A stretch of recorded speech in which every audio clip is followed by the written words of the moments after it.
Hello. Hello, YouTube. Hello, strange rabbity thing. Right. Well, here we are again. It's been a few days, 4 or 5 days, since I did one of these streams. I almost did one yesterday, but I just didn't have the energy in the end. I just didn't. So we're on tonight, and I believe that's a killer rabbit in front of me right now.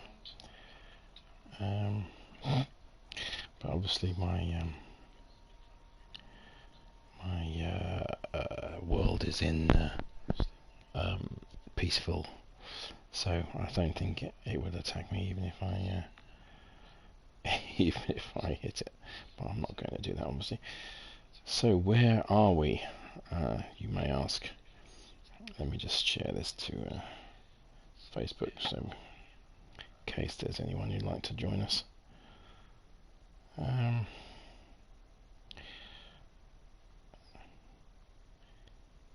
Yeah, guys, so I don't really do kind of group play. I don't know what that says about me.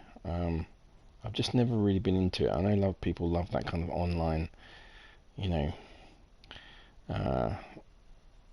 sort of group stuff, ever since kind of World of Warcraft and early Call of Duty, and I just with the World of Warcraft stuff, I just never really enjoyed being with other people, and doing stuff. I just always like being just on my own. I guess that's just kind of part of my nature, perhaps, when I'm playing, doing stuff like this. Probably all stems from the childhood,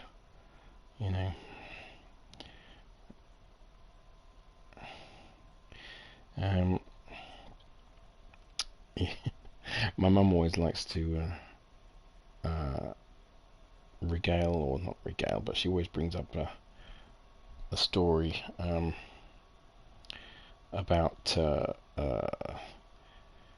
how I used to be I used to sit and be all on my own making models and things. What she was referring to was basically my when we used to go and visit my Uncle Bill and Auntie Eve, they had 2 kids around the same time as my older brother and sister, so there was always this, when we visit them, my brother would, see his cousin Carl, who were they're all the same age, and they would hang out together, and my sister would see Victoria, and they were the same age, and they'd hang out together. But even Bill didn't have the 3rd child, you see, so there was no one there for me. And so when we used to go and visit them, I was kind of stuck there wasn't anyone there who was kind of for me, sort of thing. So I used to kind of just have to amuse myself somehow, and let's just change the weather here. And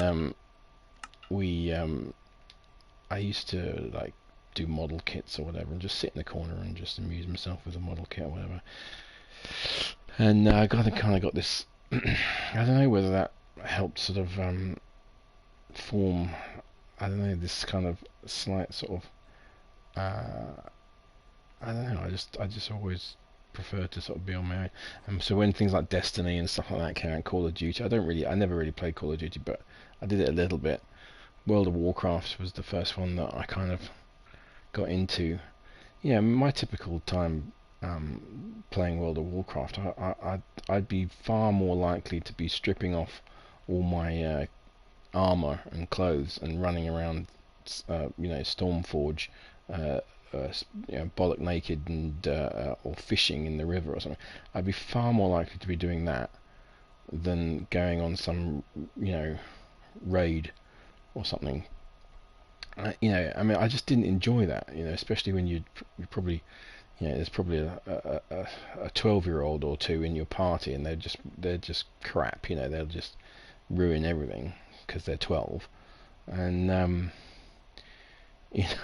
I just didn't enjoy being, partnered up with people like that. You know, just invariably just wasn't something that I found satisfying. So I just used to go and do stuff on my own. You know, go whatever it was, fishing or quests or whatever it was. But I was like, I don't know why I'm revolving around this rabbit here. Little bunny, what are you doing up here? It obviously spawned up here and it just can't get down because we're right up here. So this is my abandoned whatever it is. It was going to be a Star Destroyer of some sort. Yeah, so don't know. It kind of, I just lost the impetus on this.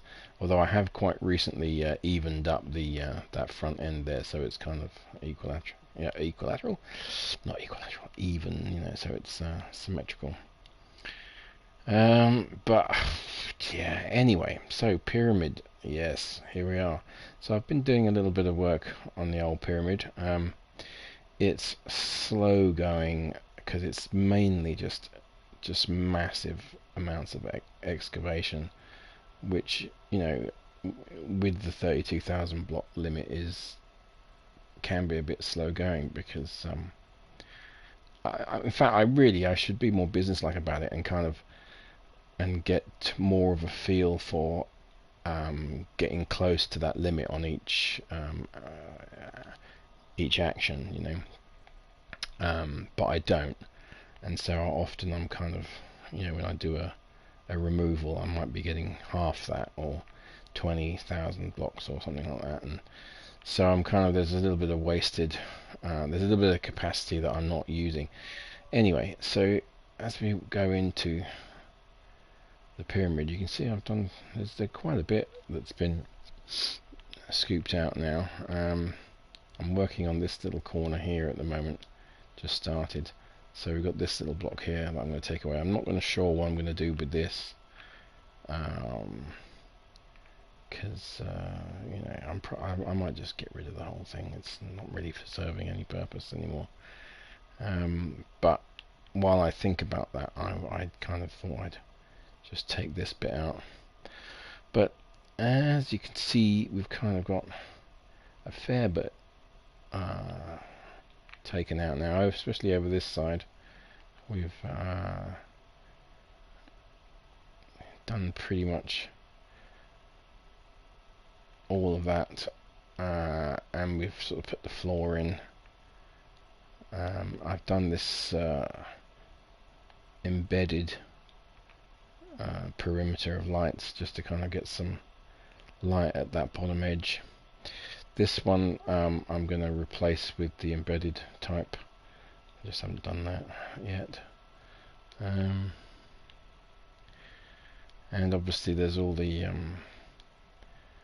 block work to do. I was kind of toying with the idea of doing this block work now, or I don't mean now this instant, but I mean doing the block work or leaving it until I've finished sort of excavating all this crap here. I don't know. Like I said, it's kind of, it's ever so slightly overwhelming in the sense of how much work it is to do, just removing all this junk. Now this little thing here, oh, it's just started snowing again. Hang on, let's just get rid of that. Come on, stay nice and clear. Right, this little thing here floating in the sky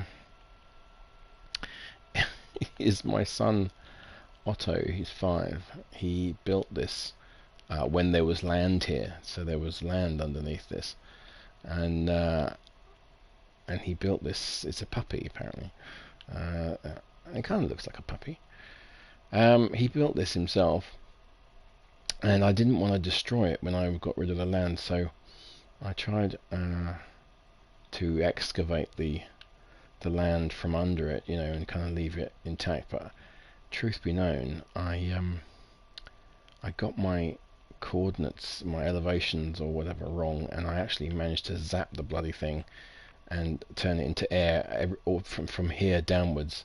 So all I had was this crossbar left, and I had to rebuild it from memory, but luckily I remember him building it, and I'd seen it quite a lot of times, so it's probably not exactly right, but it's pretty much what he had.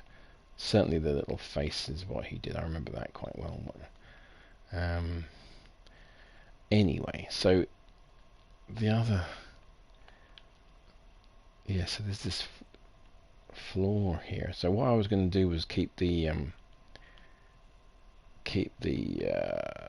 quartz floor here only on the inside of the pyramid, and then have the sandstone on the outside. So I've got to kind of fix this at some point. That's a pretty easy job, but it's just I'll do that. And then, so that's where we got to. It is a vast interior space. I'm probably going to get rid of all that stuff. This is all lingering from when there was massive amounts of earth. So as you can see, we've sort of started pulling back on this side as well, expanding that out. I haven't really done anything up in the above land level part of the pyramid, and I really want to try and think about what to do here now that I can be a little bit more expansive, a little bit more imaginative, once all this land has gone. Now the only thing I'm a little bit concerned about is my sheep. I've got these cute little it's not this corner, is it?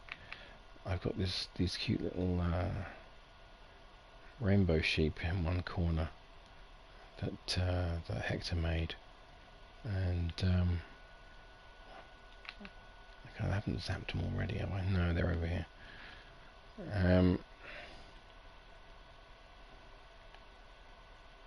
Here they are. Hey guys.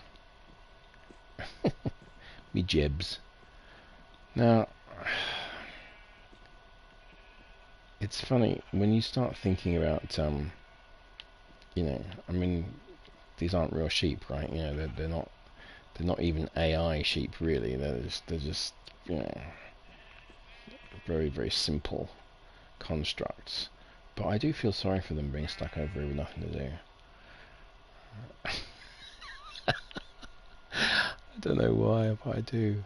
I'm gonna feel like that they have to stay there, and I'm gonna have to just bloody dig around them, and it's just gonna have to be that's part of the pyramid, is that you got these rainbow jebs over in the corner there.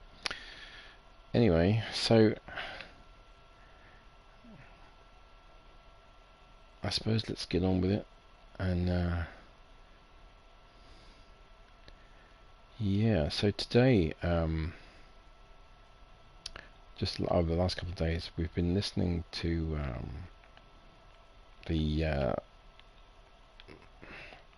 mixes of the album, the Signatures album, Northern Soul album, and just doing our sort of last raft, so to speak, of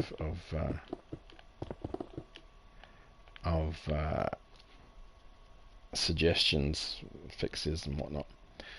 And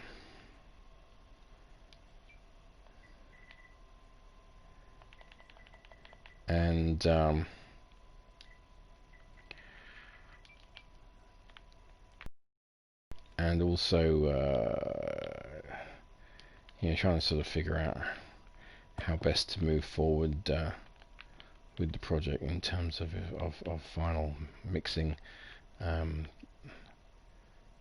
but it's very cool hearing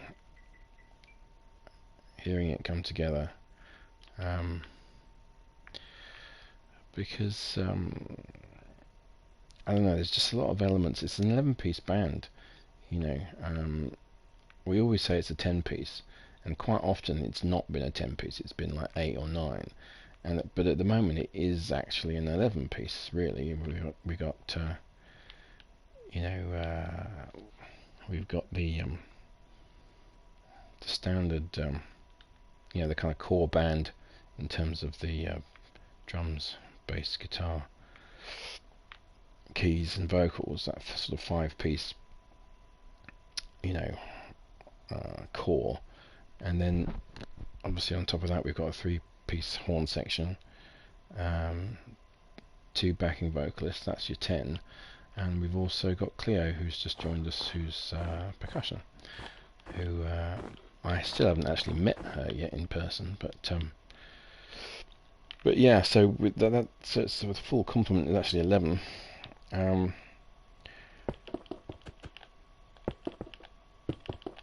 But so it's kind of cool hearing the the mixes coming through, scratch mixes or whatever. So especially when it's stuff that because we haven't had the luxury of always being there when stuff's being recorded. We did the core band did our stuff first. Obviously we laid down the tracks, and for the others to then come in and do the horns, do the BVs, do the percussion, etc.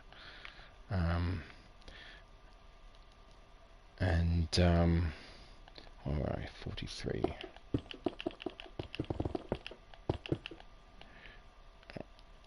And so it's kind of nice to hear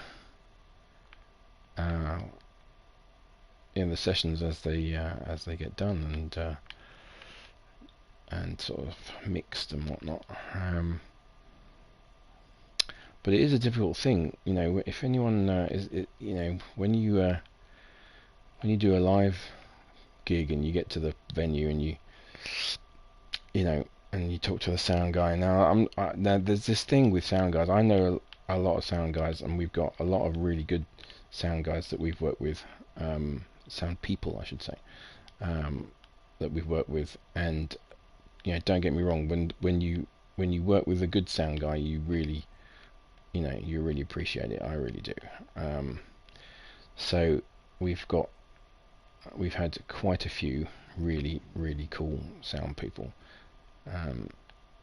Obviously I'm going to mention Griff, obviously I'm going to mention Zoe, but there's quite a few. However, they are always in sort of stark contrast to when you don't get those kind of people, and the problem with the signatures is that we're a big band, and someone who is only sort of barely competent at their job, so to speak, might end up having a bit of trouble with an 11-piece band, in a way that they might not if it was a sort of power trio or something, or just a you know what I mean. It's one of those things. It's harder to do. It's a much harder task to balance a stage with that many musicians on it. And so I do appreciate when people are able to do it and do a really good job.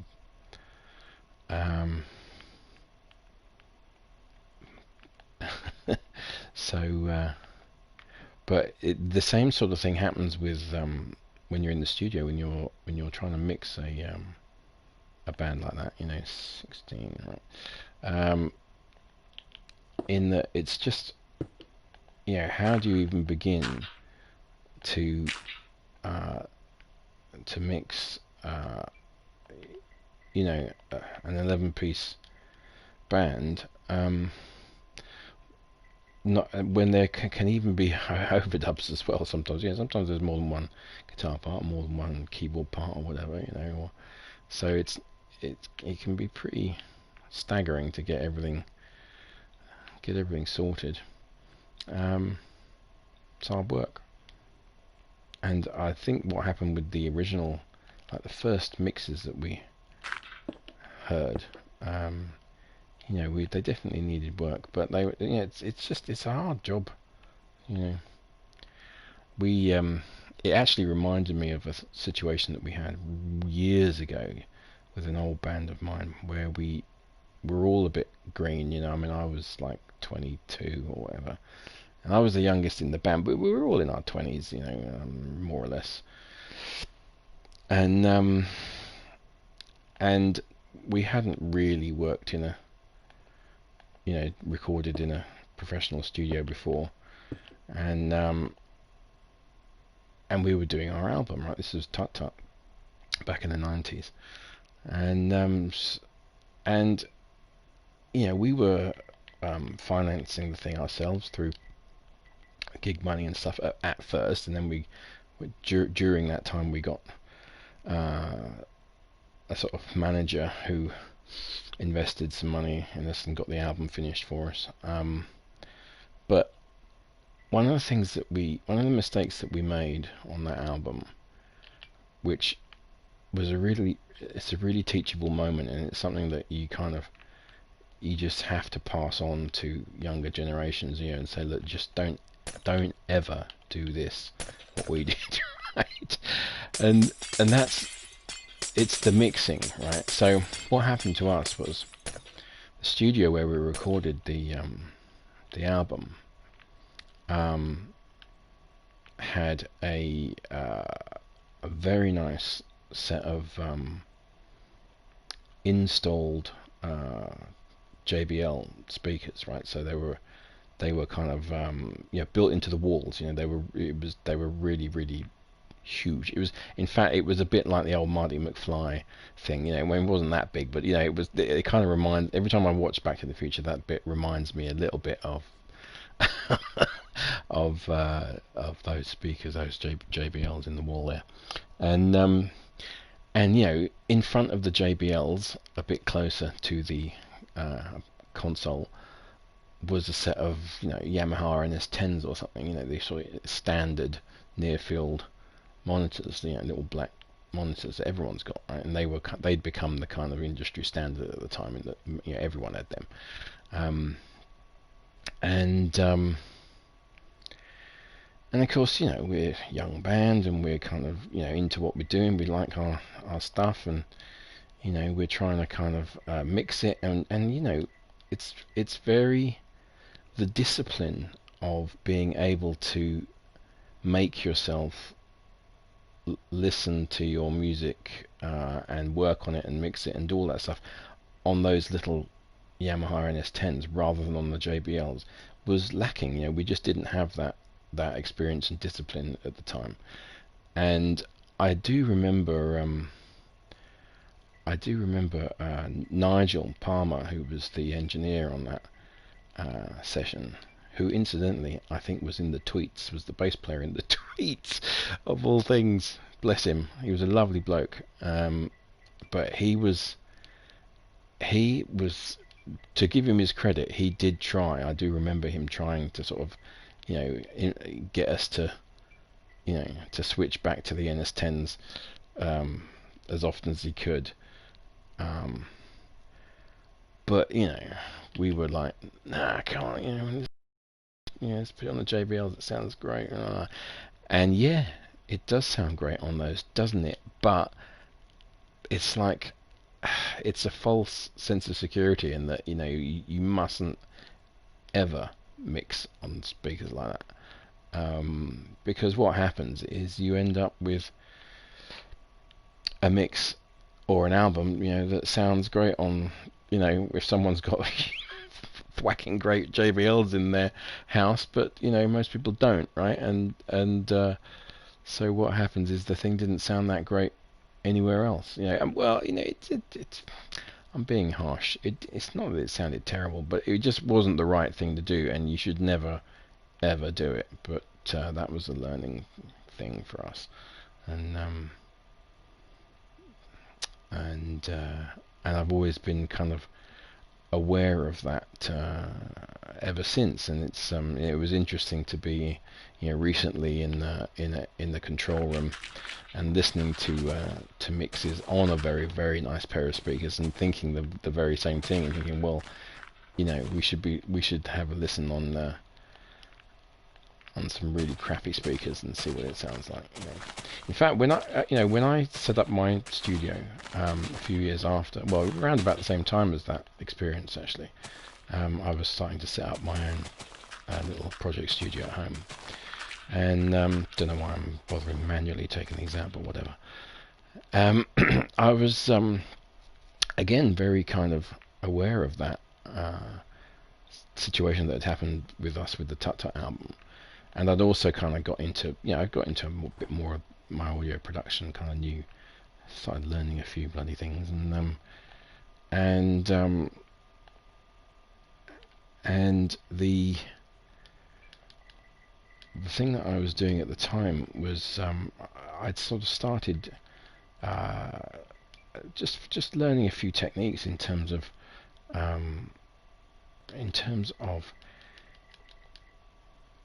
being able to mix a little better, and kind of know what you're doing just a little bit. I mean, I don't think I've never really professed to be that great at it. I don't think I have engineer's ears. I do have musician's ears at heart, and I'm not I'm just not critical enough, or what, I don't know. I'm not sure how to articulate what I mean, but it was. I was watching a video today by James Arter, who's someone I sort of. In fact, I'm not sure whether I've met James in person, but he's a friend of my podcasting buddy Sean Kennedy. And he's a producer as well, and James does he has a YouTube channel. He's got these he puts up these cool videos of production videos and tips and whatnot, and he was the last one I watched of his was all about kind of saturation and kind of adding a little bit of dirt into the proceedings. And now, admittedly, in my defense, I was listening to his and watching his video on my phone. So that does give me a little bit of latitude in terms of not being able to hear what he was doing. But he was, I was very aware that when there was a couple of times when he'd go, all right, well, this is the drum part with the effect out, and this bit of saturation, and here it is with it in. You see how it's different, and I'm going, it sounds the same to me. So I'm like, I've really got to watch that video again on on my computer, with my speakers, because it was very hard to hear the difference. And then, to be fair, he was being, it was only a subtle thing that he was doing. It wasn't an extreme measure or anything. But it kind of highlights this idea. I do feel like I've got musician's ears, and I don't think I'll ever have proper engineer's ears, because it's not really what I do. But you kind of have to do a bit of that when you're when you're working for yourself, and when you haven't got anyone else to do it. You do have to learn a few things and try and figure it out.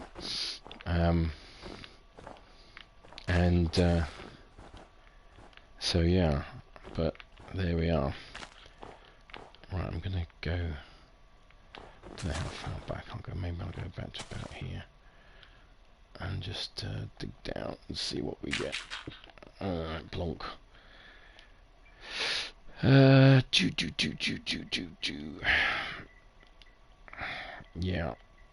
to all the young'uns, never mix on the great big speakers. Yeah,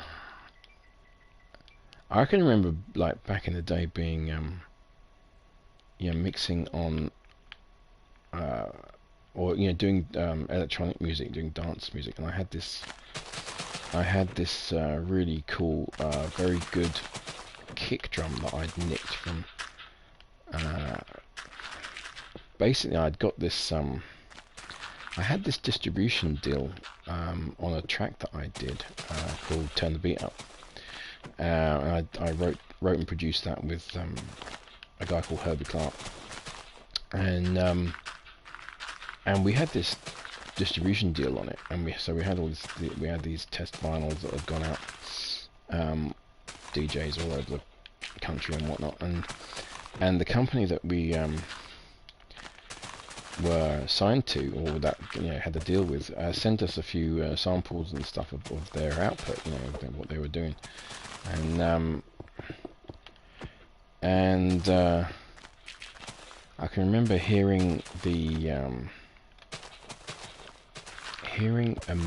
remix. It was a remix of a kind of well-known trance, sort of 90s trance. Well, this was in the 90s, so of course it's 90s. Yeah, and just it had this kick drum on the front. And I thought, oh, I might just sample that. Anyway, it was my favourite kick drum, and I used it quite a bit.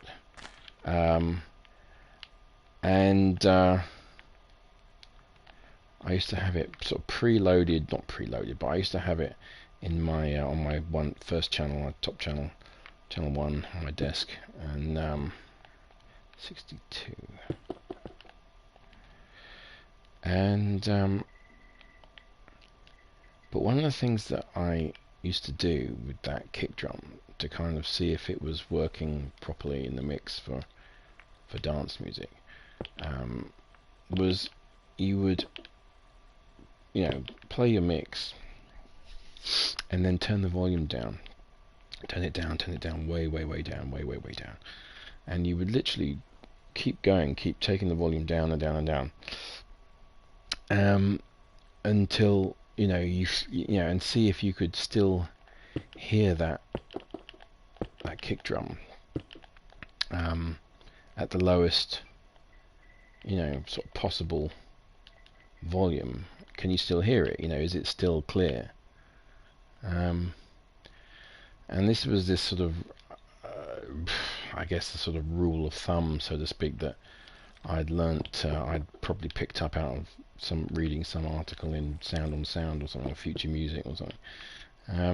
But it was kind of a interesting, it certainly sort of helped a little bit in terms of, like I said, not really having engineers' ears. I was kind of happy to sort of have any kind of real tricks of the trade type thing, or sort of tips like that, and it did seem to be quite a useful thing to do, to kind of listen to that kick drum in that environment. Ooh, okay, 50. Let's see. 1, 2, 3, 4, 5, 6, 7, 8, 9, 10. Let's see if we can get a 10 out of it. Yo, dush. 6. Yeah, okay, we can do miles more than that. Alright, so here's me buggering about with a few things here and there. Let's go big. Alright. 1, 2, 3, 4, 5, 6, 7, 8, 9, 10, 11, 12, 13, 14, 15, 16, 17, 18, 19, 20. Let's try that.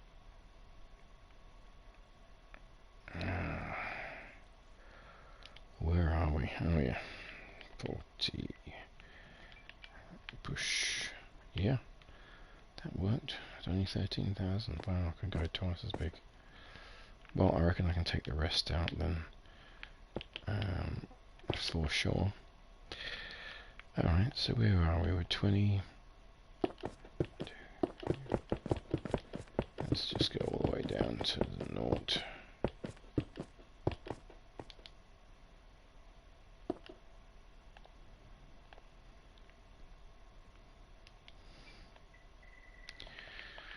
Yeah. So I had this idea for the next build today. And again, I'm not really sure why these things occur to me, but there was it was a toss-up really, between building some kind of giant version of Deep Thought from Hitchhiker's Guide to the Galaxy, but I'd probably build the TV show version because it was very angular, and very geometric. You know, you could. That's my favourite one anyway. That's how I always imagine Deep Thought now because of the TV show. I didn't like the one they did for the film. It just wasn't right for me. But you know, there we are. It's only one fella's opinion in it. Bonk, bonk, bonk, bonk. Quartz block. Space 2. And before I forget, we don't want 20 levels of it, do we? No. Right, there's that. So, well, it's a little bit more. This is kind of starting to look like a crazy thing here.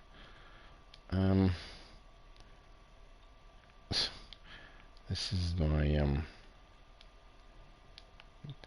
now I may have talked about this before, but not for a while. This shaft here, this, when I was kind of speculating on how to get rid of all this material in this pyramid, the first thing that I tried was dynamite. I figured that perhaps I would try dynamite and just blowing the bloody thing up and just doing it that way. And this was the result. Now I've obviously put the sea lanterns in here, lining it after the fact, because obviously those would get blown up if I hadn't if I'd done them first. Not that you could do that because you're blowing up to get rid of the material. So anyway, yeah. So I used dynamite to create that now, and it's a kind of I kind of kept it as a sort of a souvenir, so to speak, of I guess an earlier time when I didn't know how to do some of the things that I do now, especially with the fill command stuff. So I'm going to let's try taking a bigger bite out of this. We'll go start here. Alright, let's do some new coordinates. So / fill, no, not full, fill, and then look, yeah, thankfully it always shows you the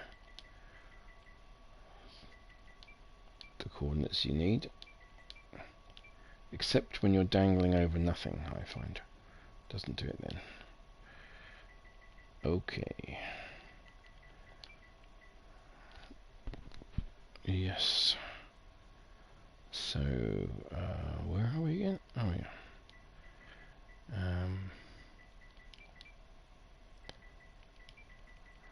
Yeah, so the other idea was, which I think is the one that I'm going to do next. The other idea was to, it's the village, oh dear, the village. Sorry guys, I think you're going to have to go.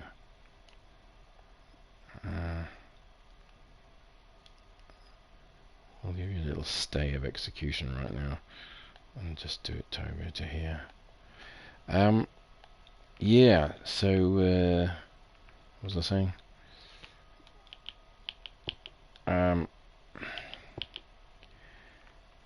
Yeah, so it was no, I've totally forgotten what I was saying. What was I saying?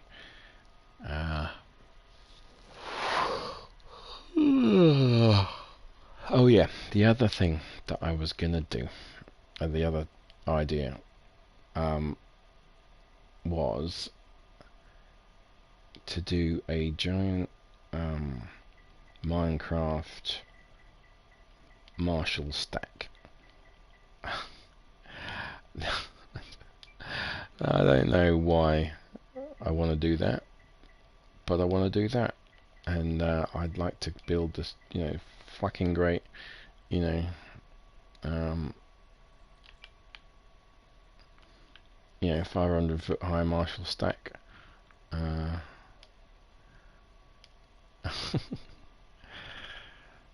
Maybe on top of a mountain, or somewhere cool. And bloody trees. Ugh, never mind about them. Oh look, I've destroyed a bit of block work. Of course I have, silly boy. Oh well. I'm gonna just go here so I avoid the block work and just mess this up. Just get rid of these trees a minute. Okay, so we can go maybe 7, maybe 80? I don't know, let's try it. That's too many. Okay, let's go a bit further forward. Where the trees actually are. Alright. And there we go. We haven't got rid of anything important, have we? I don't think so. Yeah, so dunk. Yeah. Yeah, I just had this, I just thought, wouldn't it be cool to build a great big Marshall stack in Minecraft? Why not? I don't know whether I will. This thing has got me pinned down for now. Where are we? This level 63. Okay.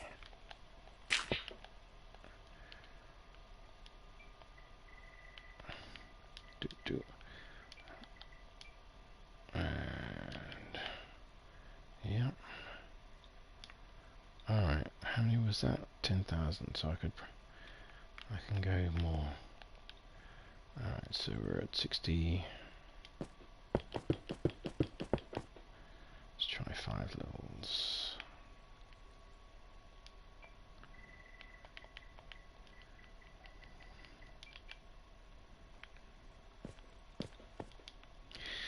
Yeah, the trials and tribulations of recording in the studio. It's a funny thing, you can be really good on your instrument, and you can be a good musician and be able to perform even and play and whatnot, and and you can still find yourself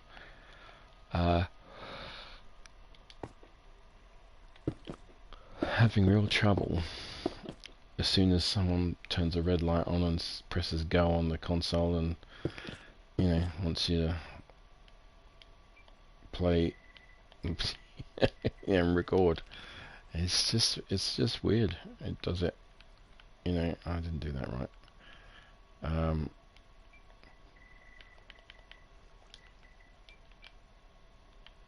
Here we are.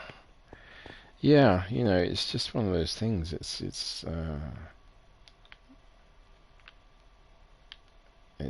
just very odd phenomenon that happens in recording studios. I can remember back when we were doing that album in the 90s, that Tut Tut album. Like I said, we were self-financing that at first, and that we had I think we had 3 days in that studio, which was Gemini in Ipswich, and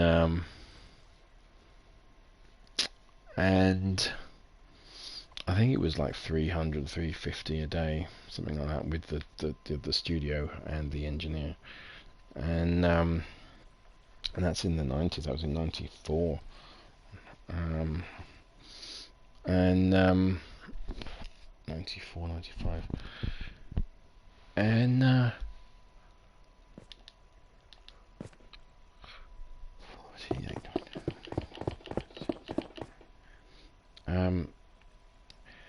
And we were a busy working band. We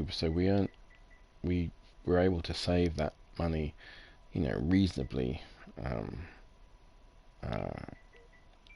easily, or not easily, but we were all kind of in agreement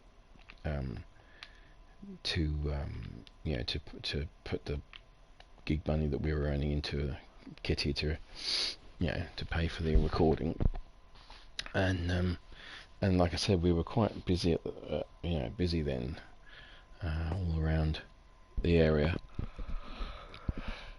And so that first session, which was I think 3 days, we did 4 tracks, I think, and which ended up being our sort of single and another couple of tracks, and 40.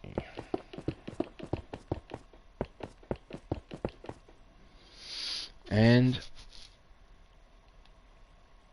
it was one of those experiences where, because we were paying for it, and we'd all kind of worked hard to pay for it, to earn the money. We obviously wanted to get it done and everything. And I can remember there was a track. There was a track on the album called, I think it was called If I, and for some reason, God knows why, but for some reason I felt the need to have, like, I think 9 tracks of guitars. Now, part of this wasn't my fault.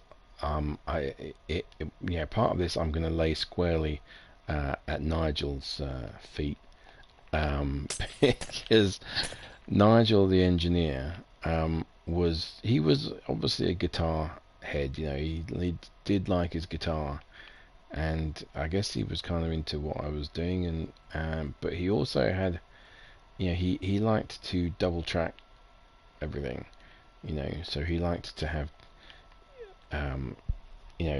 guitars left and right, and so he would double track the parts, but he would do it old school in that you'd have to play everything twice.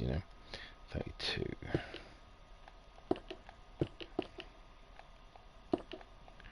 And so the trouble with that was that even though I wasn't a bad player in those days, but I was kind of young, and I had written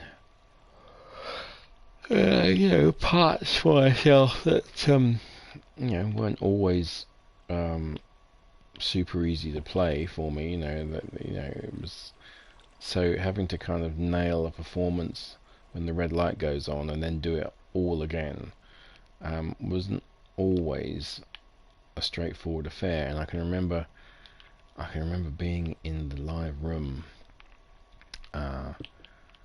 and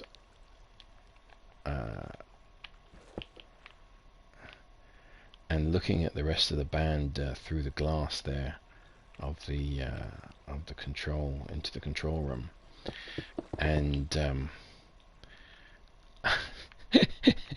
I remember our keyboard player Mark, bless the Mark, I love Mark, but I can remember him. I can remember looking at his face through the glass as I fluffed up another take, and had to start again. And I can remember just looking at his face. I don't know whether he actually looked at his watch and did any of that kind of stuff. But if he had, in my mind's eye, I remember him doing that, as if to say, for fuck's sake, Ben, come on, get it done. Mark was always going on about his subliminal keyboards, because I think that the band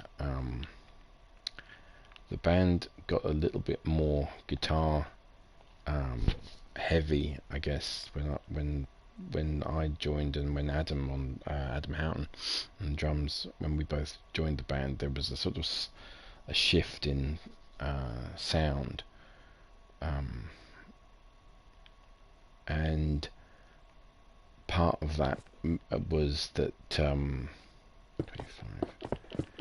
was just a sort of a bit more of a brutal guitar approach, I guess, in a way.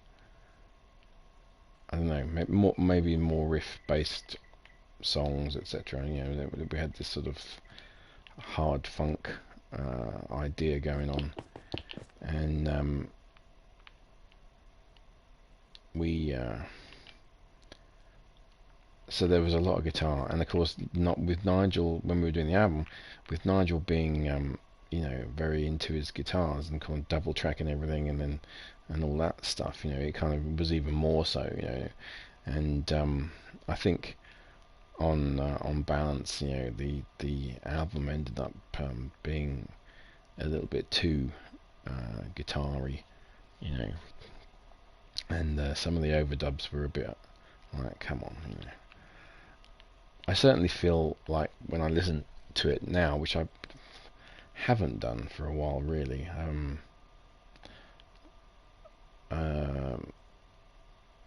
but when I have listened to it over the years, and I do kind of feel it's, you know, you sort of think, well, it's a, you know, this is all a learning thing. You know, it's like I was 22.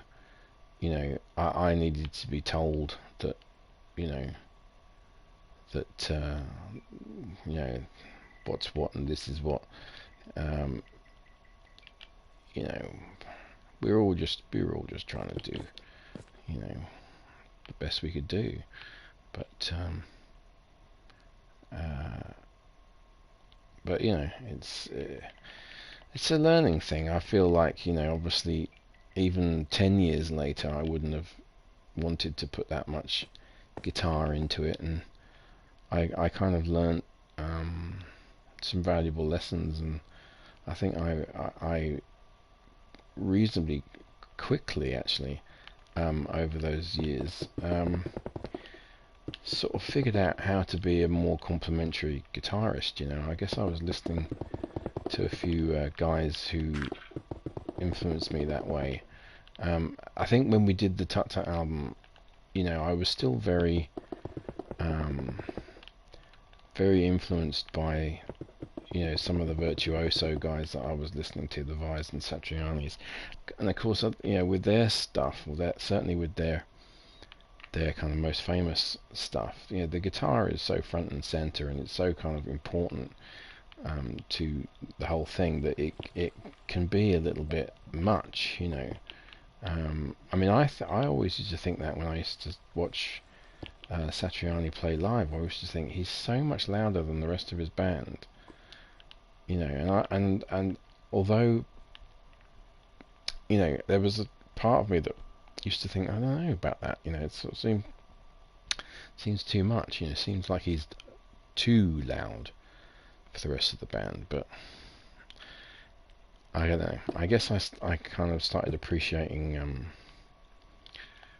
I guess people like Steve Hackett in Genesis. He's a very good example of, you know, a wonderful guitar player who sort of never overdid it, you know. He never really you just won't find a song where you feel Hackett is overplaying, you know. In fact, most of the time I used to, you know, want him to play more, you know, because he was you know, such a great guitar player, and such a you know,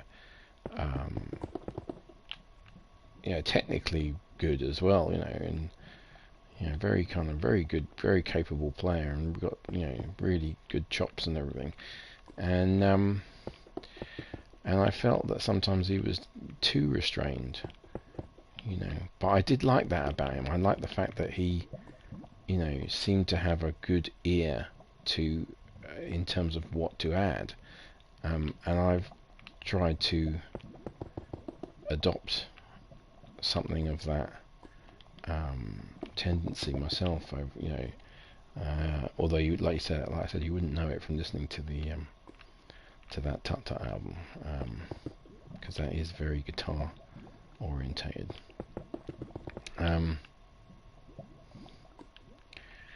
But yeah, it's kind of become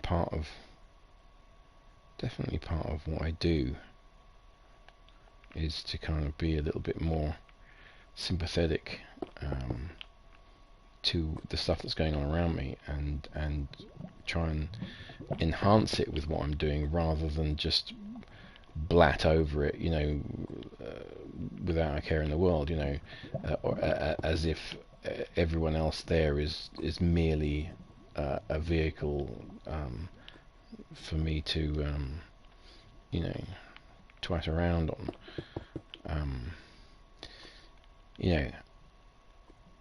There's a lot of guitar players who behave like that, and I guess if it's their band, fine, but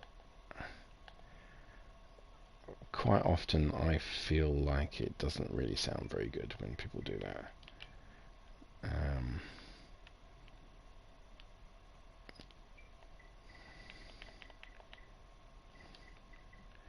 I suppose it depends on the material, but alright, so that's that cleared. All the flipping lava everywhere. Look. Let's get the floor in. What are we doing again? Quartz. Oh yeah, I learnt this. This is a new thing that I learnt recently. I was wondering how to, because look, when you type in quartz, you get a sort of selection of the things that you can do. You got quartz block there, quartz bricks, quartz ore. Well, there's various different kinds of quartz block. There's smooth and chiseled and whatever. And I was like, well, how do you get those ones up? And basically they're numbered, so you just have to add it's almost like a sort of subdirectory, if it was like an address book, so you've got a quartz block subaddress 2, and that will give you the correct variant of quartz block, which in my case is this one, which is the sort of one you make pillars with, or whatever. So God, flipping bloody lava, bane of my life. I don't know. I've said this before. I don't know why I bother tapping it off like this. But I just don't like it all kind of oozing out and running over me floor. Simple as that. That's good. Alright. So, let's go over here. Okay, we've got more lava. Boop, boop, boop, boop. Oh, come on, bench. Let's hope that's just it. No, there's one there. Alright. So let's go elsewhere now. Done a little bit. We'll get rid of this wall. What are you doing here?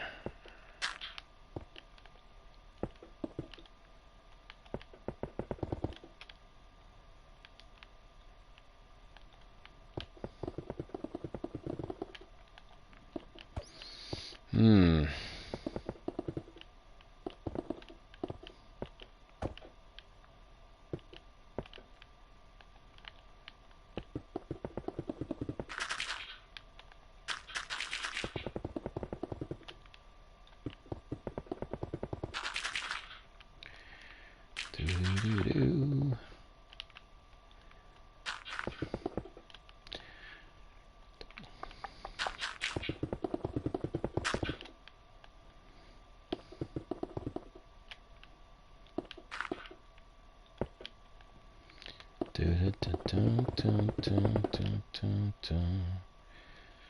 Of course this part isn't.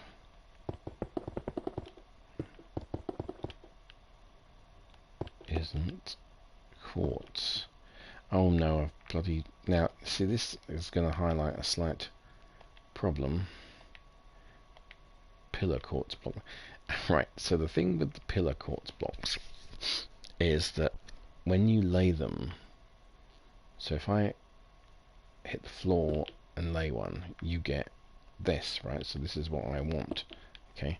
However, if you attach it to the side rather than the floor, you get that, right? So you get it kind of laying down.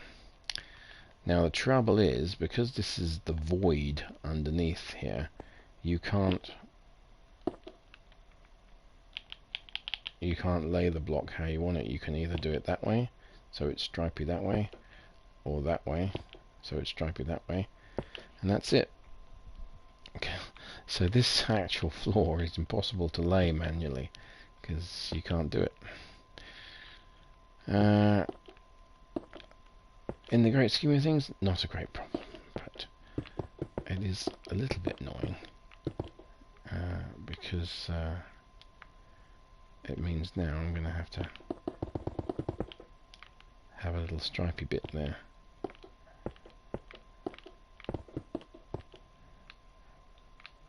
I could always do it with coordinates, you know, I could, but yes, I figured it's not really that big a deal.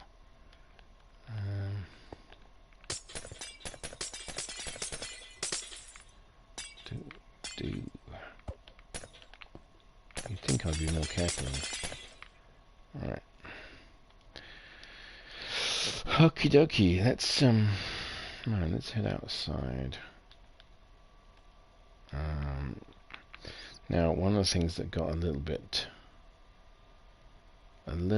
depressing the other day was I was working all this section backwards outside the perimeter of the pyramid there, or outside the perimeter of ground level here. Oh, snowing again. Bugger off. Whoop. And I thought to myself, I need to figure out where I am in terms of the distance of how far back I need to go. So I started working it out. Well, I put the blocks down here to sort of show me where the pyramid's going to be, and of course it got to the bottom right there. So I'm going to have to. I'm still going to have to take out another great big swatch of land from here. Swatch. That's obviously not a word, but you know, whatever. To get back, to get some distance from the base of the pyramid, like on the other side there.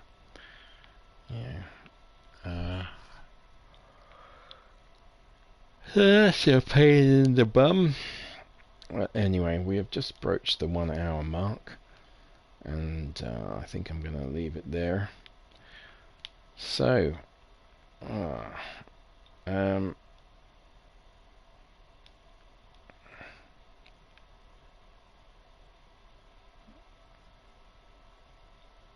so this has kind of been fun. This has been my thing for a few days now, is just excavating. It's not very interesting. What I might do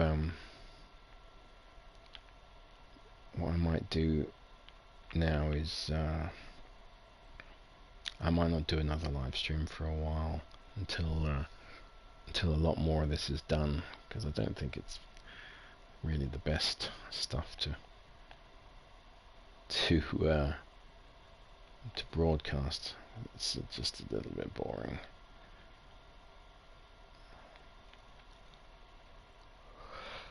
But eventually we need to get round all the way around the pyramid. I don't know how long that's going to take, but it's going to take a while. I don't really know why we've got this patch here that hasn't been snowed on, but there you go. So thank you to whoever that was earlier on who was watching. There was a couple of 2 or 3 people on the earlier. Hello, wherever you are. I don't mean to sound like Prostechnic Vogue on Jelts. You are indeed welcome. Yeah. Hello, wherever you are. Now, I loved that performance of Jelts in the TV show. I don't know. Oh God, Ben, you're such an old fart. Terrible. Oh, I don't like the new one. Oh, it's not the same as the old one. I know. I suppose we all do it. We all do it, really, to one degree or another. Here we are. Oh, I do like this interior. I haven't finished it yet, of course. Now this pillar quartz that I've got going on here, I'm going to use that in here. Not sure where exactly. I do like the kind of clear, plain sort of quartz. This look is very clean. I like it. But I also like this one. It looks good. You see how it changes there. Look, let's see. Because it's got to be. You've got to do it on that face. If you see, as soon as you do it like that, it goes stripy. Oh, that's annoying. I mean, I have to do each one individually. Like that. Oh my God, really? I'll see you next month doing that. But that's the trouble with these kind of blocks that have a grain that runs one way. They have a grain that runs one way. Actually, it's not too bad because we're up here, of course. But it's just if you start doing that, it'll just turn around because that's the way it is. Alright, well, I seem to be doing this for some reason. Oh well. So I'll stay with you for another few minutes while I do this.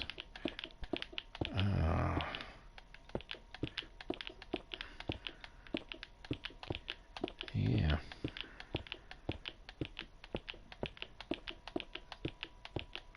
Wow. Halfway there.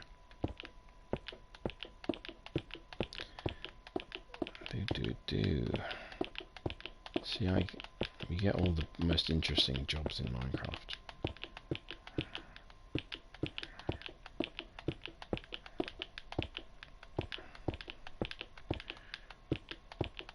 This little action, this little muscle memory action I've got going on with my hand here is starting to wear my hand out.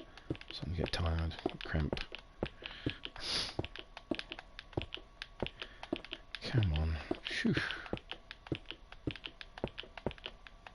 I could have just had it stripy. Didn't want it stripy.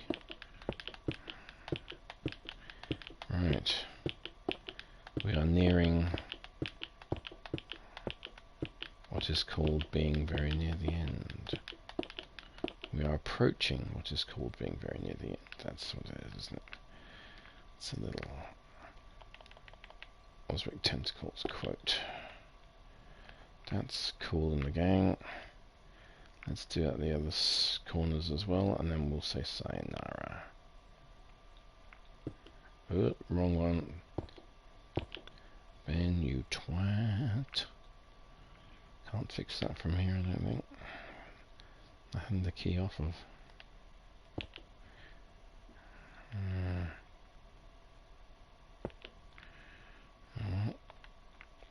There's extra block on the outside.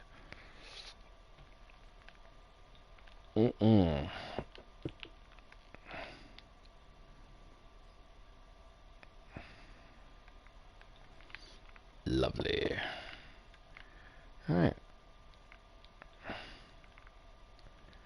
Okie dokie. Yeah.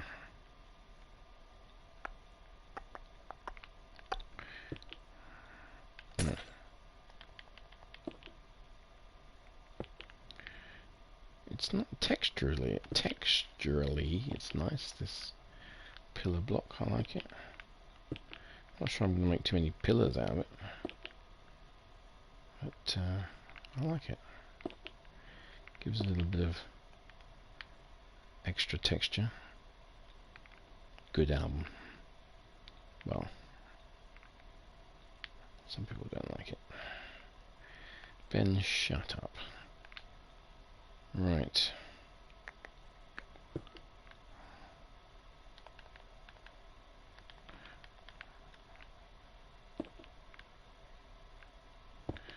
Nope. Maybe. Nope. Don't like that. Let's just fill it in. Pillar, smooth quartz. There we are. Okay. So, let us awar, and I think I'm going to replace that with something else eventually. I don't like the wood.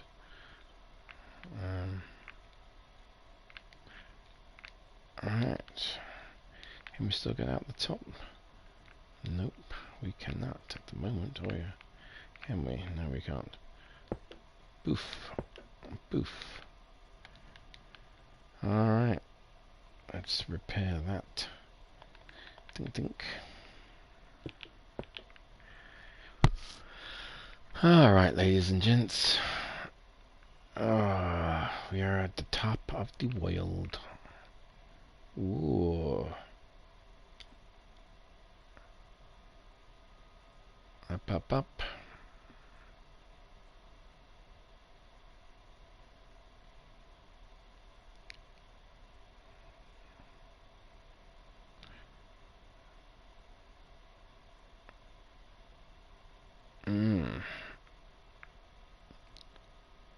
Well, there we are.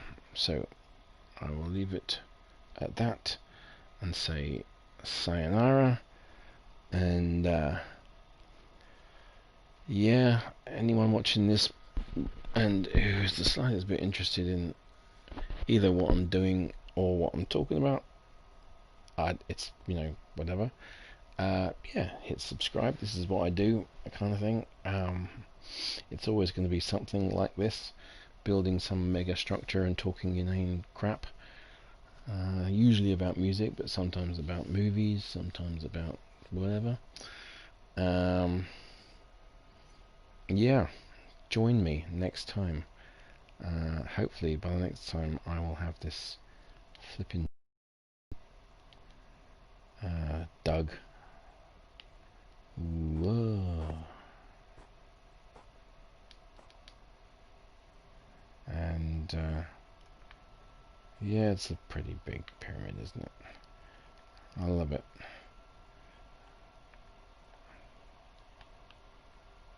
Okay. Good night, everyone. Sleep tight.